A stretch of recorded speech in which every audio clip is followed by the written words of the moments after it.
and welcome to Affirmation Art Journaling number 21.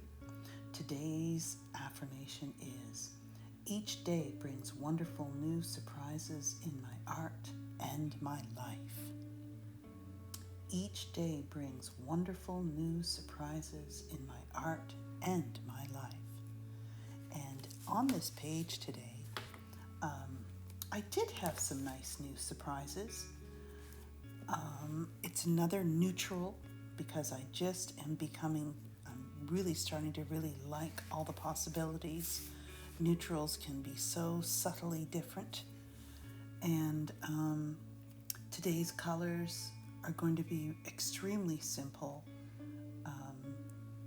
Mars Black. Oh, that was the raw umber, sorry. The Mars Black, which I already have out. The unbleached titanium. Yellow ochre, which is there. And of course this transparent mixing white by Liquitex. And just a little bit. And I end up using it in a really nice ratio, but with more water this time at the beginning. So what I'm going for here, my first and simple intention, is to start with a dark surface and then to lay on different layers on top. I really want to start doing that more because it adds such a rich underneath feeling, even if it's entirely covered. There's still this feeling of this history or something underneath. And I'm really liking, I added just a little bit more water to the brush so it thinned out, and I went all over the place, just mostly with the raw umber, with a little bit of black. I end up putting more black down at the bottom left, and making sure it's dry so I don't have any mixing. And I really like the effect because then when you lay on another thin layer, you can really see what's going on. Now, the unbleached titanium here is very, very, very opaque, but you can really roll that out. And I'm putting it sort of in the lower middle area. Excuse me.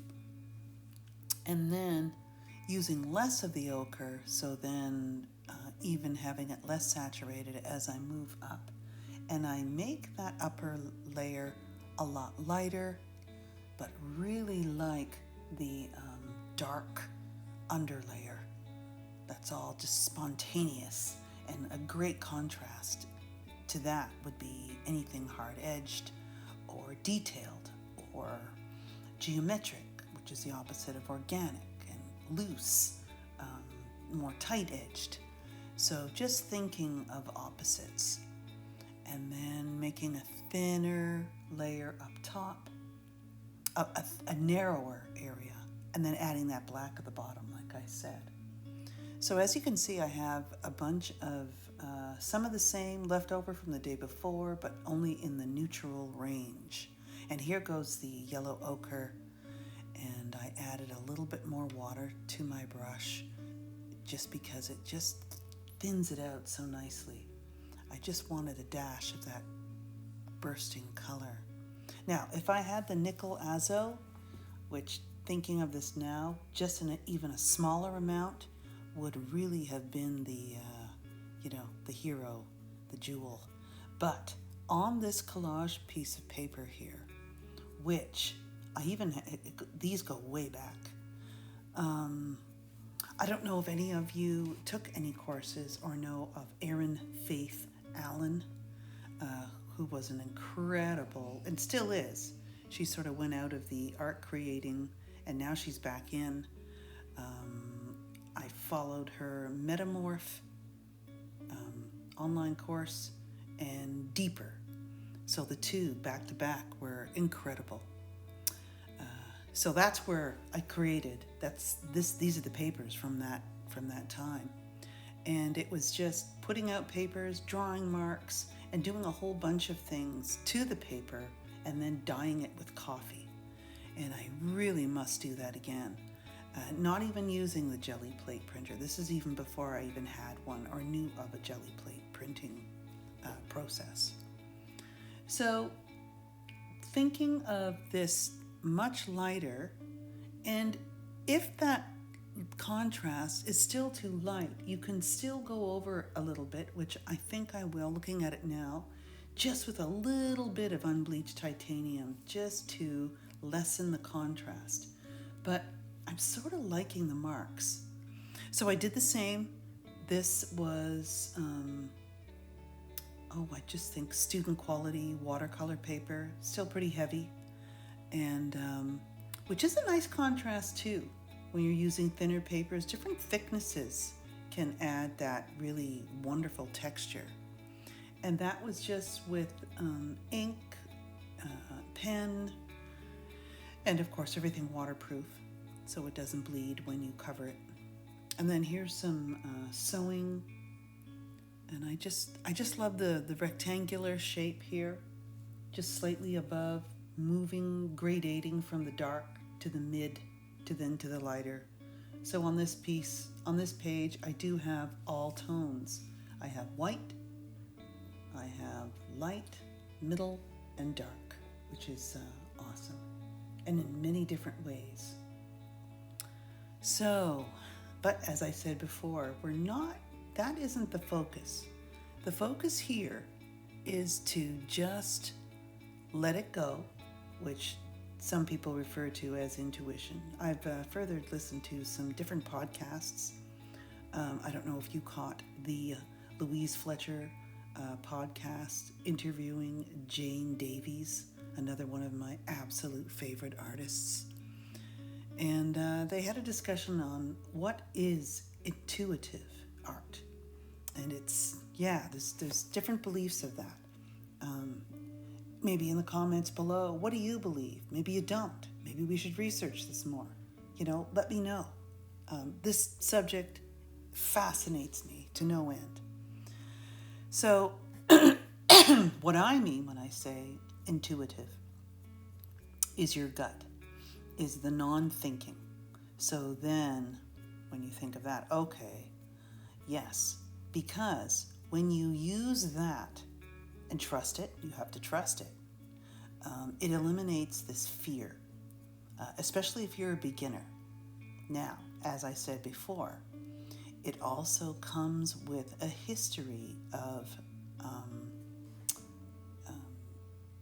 mark making, of course, design, understanding what works, what doesn't work, all of these things that they talked about in this podcast. I think it's called Art Juice with Louise Fletcher.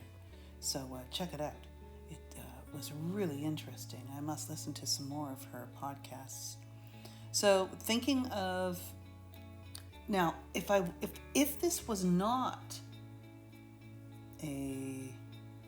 I would say, I think I'll stick with that decision. If this was not an affirmation journaling, I would have put that writing in it.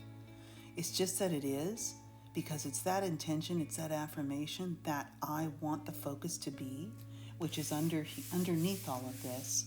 And I didn't want another message or words or meaning conflicting it, only if maybe they meant.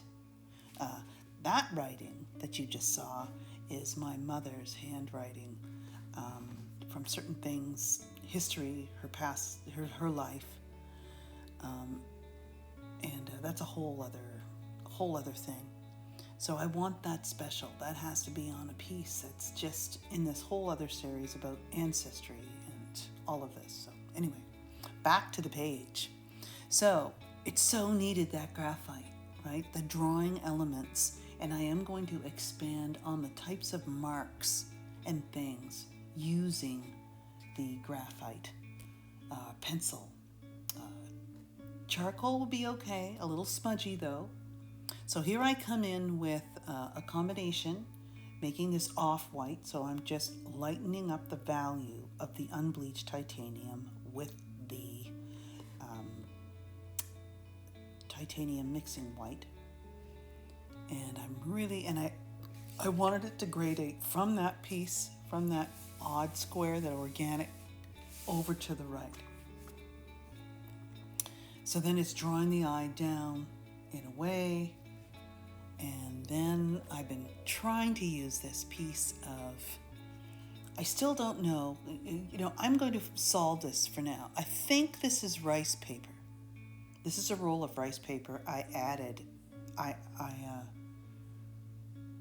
got from, and I mixed them up. The one was Redbird from Amazon, and then there's this other one. So I am going to solve that. I'm going to find out exactly what this piece of paper is, and I'm going to leave it in the comments with the color palette colors for you to know. Because I know I've been mentioning this in the last couple of videos. Like, what is this paper? It's very thin, it's unwaxed. It takes ink and paint very well, and I love how super transparent it is. It's a little delicate, so when you're pushing the gel on there, you've seen me, if you push too hard, it'll tear if it's too wet. So, and then I thought, well, let's go with another layer. Now you don't really see it very much, but I like how it brings that color. Now maybe more white would have worked better, now that I think of it. And then it would have borrowed some of the white from that interesting shape on the upper left, but it still works. And I love these handmade papers. So deciding, no, I did that too many, no, odd, no, and there it goes. It fits perfectly right there. Because it's transparent, it's just adding the quiet conversation to the quiet conversation. It's not really affecting the composition of the 1, 2, 3, 4, 5. Oh, I've got 6. You could count the very top with nothing, but I don't think I would unless I lightened it up with a thin, light line. And I might do that. So 6 or 7 color fields or fields. And love this concept. So this, that coffee collage, I call it my coffee collage. So that's the one. Charcoal, oh, I know. I do believe there's an acrylic ink on there, and you can get iridescent inks. And I just, dipped the dropper from the ink and then just drew with it, just sporadically across the paper, let it soak in. And that's how I did it. And there it is. Okay. So those seemed a little empty. I really liked the pencil circles, and then I just pushed down a bit more just to get more of a circle. But I love how they're organic and each one is so individual. So, not quite done yet. Yes, that needed. Now, I know there's little dots there. I am going to do the little spray with the brush, with the black on the top, because it just calls for it. I just love it. And this the gray Posca marker really shows up nicely without being too bright and too contrasting. And yeah, now you see that sewing piece is standing out a little too much. It might be fine. I might leave it, but you could always also skim some of that titanium, unbleached titanium over it. And I really loved how I went ahead and drew out some more pages ahead of time, and really let the clear gloss, the gloss medium that I paint around it, dry, and the tape came off so easy this time. So maybe that's the thing. Maybe it's just not drying fully enough, and there it is. So I tell you, each day brings wonderful new surprises. And thank you for watching affirmation number 21. We only have 9 left to go. And don't forget to like and subscribe if you are liking this content. Hop over to my Facebook page. Don't forget to check out the shop. The new one is on its way, and I will see you in the next video.